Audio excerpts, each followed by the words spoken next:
Hi hello నమస్తే. నేను Nagaveni, students coach.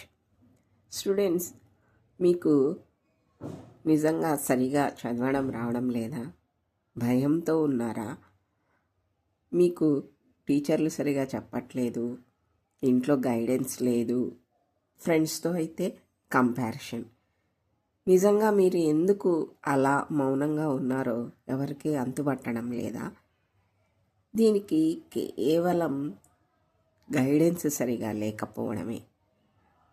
రాత్రి నిద్ర రాదు, పగలు చూస్తే భయం, నాలో ఏమన్నా లోపం ఉందా అని మీపై మీకు నెమ్మదిగా డౌట్ రావడం ప్రారంభమవుతుంది.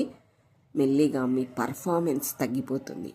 మీ పర్ఫార్మెన్స్ తగ్గితే మీకు చదువుతున్నది ఎంతసేపు చదివినా కూడా అర్థం కాదు.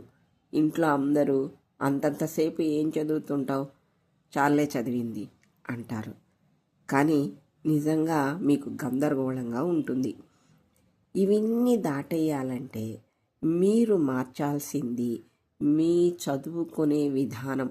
మీరు ఎలాగున్నారో అలాగే ఉండండి. కాస్త మీ విధానాన్ని మార్చి స్మార్ట్గా చదవండి.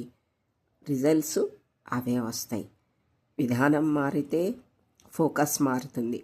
ఫోకస్ మారితే రిజల్ట్స్లో మీకు మంచి మార్క్స్ వస్తాయి. ఇది ఈరోజు నేను చెప్పే టిప్ మీకు నచ్చిందనుకుంటాను. ఇంకా ఇలాంటివి కావాలంటే కామెంట్ చేయండి. Thank you so much.